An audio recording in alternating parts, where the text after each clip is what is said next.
अष्टम तीर्थेश भगवान चंद्र प्रभु स्वामी की, अंतिम तीर्थेश भगवान वर्धमान स्वामी की, परम पूजनीय आचार्य गुरुवर 108 श्री विशुद्ध सागर जी मुनि महाराज की, अहिंसामय विश्व जैन धर्म की,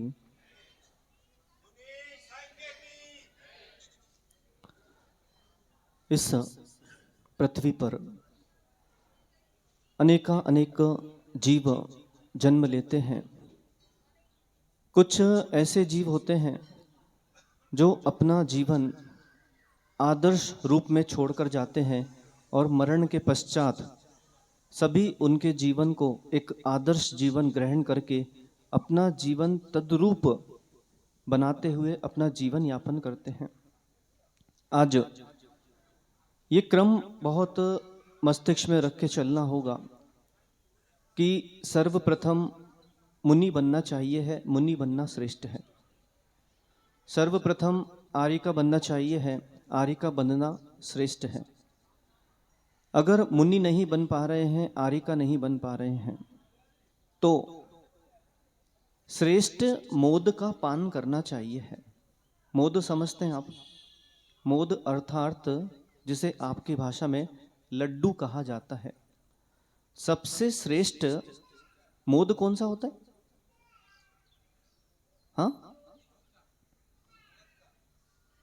भाई, जिसको जो पसंद होगा वो बोलेगा। एक बोल रहा मोती चूर, एक बोल रहा मगध का लड्डू। महाराज, सबसे श्रेष्ठ मोद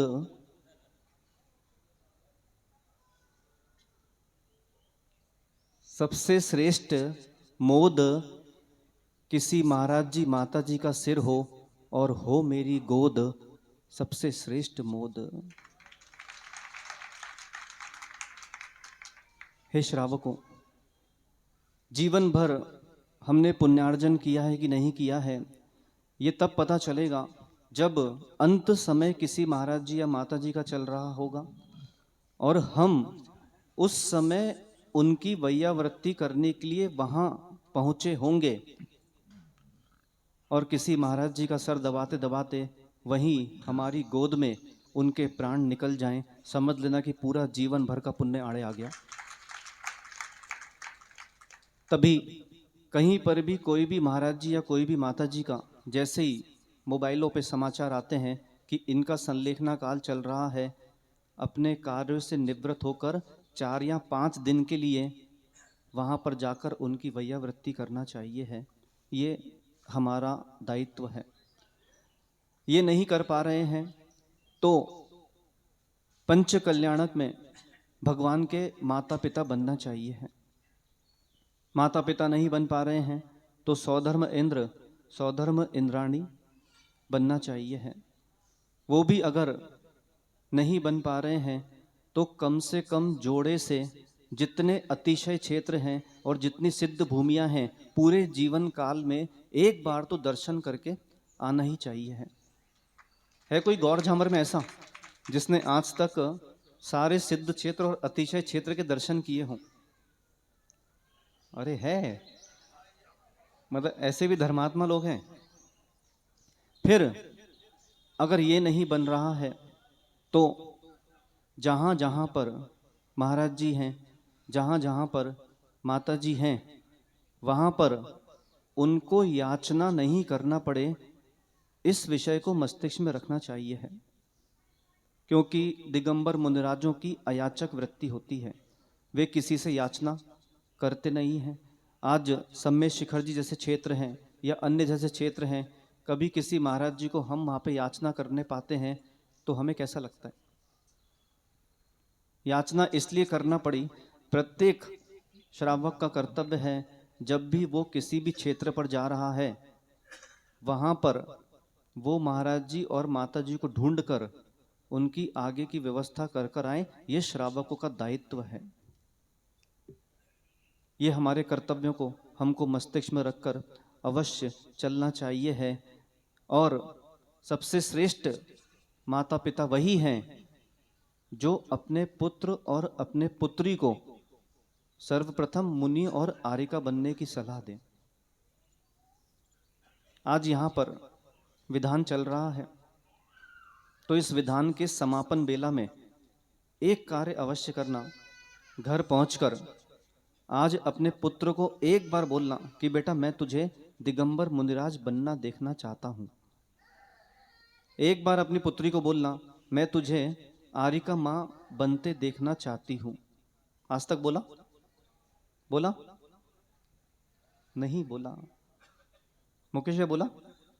नहीं बोला। तो उस बालक बालिका के मन में यही चलता रहेगा, मेरे माता पिता मुझसे ये अपेक्षा रखते ही नहीं हैं, तो मुझे इसको धारण करना क्यों? क्योंकि वही श्रेष्ठ माता पिता हैं जो अपने पुत्र पुत्री को अपने घर से लेटकर जाने ना दें, और वही श्रेष्ठ पुत्र और पुत्री हैं जो अपने माता पिता को अपने घर से लेटकर जाने ना दें। इसके लिए बहुत पुरुषार्थ करना होगा। इस समापन बेला में केवल एक सूत्र मस्तिष्क में रखकर अवश्य चलें, लेटकर या बैठकर इसे आज ही सेट करो। क्या कहा? क्या कहा? लेटकर या बैठकर इसे आज ही सेट कर, क्योंकि हे श्रावकों, पूरा जीवन भर हमने जो भी साधना अपने जीवन में की है उसका अंतिम लक्ष्य आचार्य भगवान समंत भद्र स्वामी ने रत्नकर्णक श्रावकाचार्य जी में स्पष्ट संलेखन अधिकार में एक श्लोक लिखा, अंतः क्रियाधिकरणम तपः फलम सकल दर्शन स्तुवते तस्माद यावद विभ्रम समाधि मरणे प्रयति तब्बम। और ये तभी संभव है जब जिनसे हमें अपना कल्याण कराना है हमने उनका चयन अभी से कर रखा है।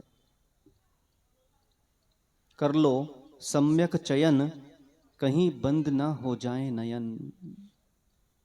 कर लो सम्यक चयन, कहीं बंद ना हो जाए नयन। जब नगर में महाराज जी माता जी नहीं होते हैं तो परस्पर में एक श्रावक को दूसरे श्रावक के लिए उपदेशकर्ता बनना चाहिए है।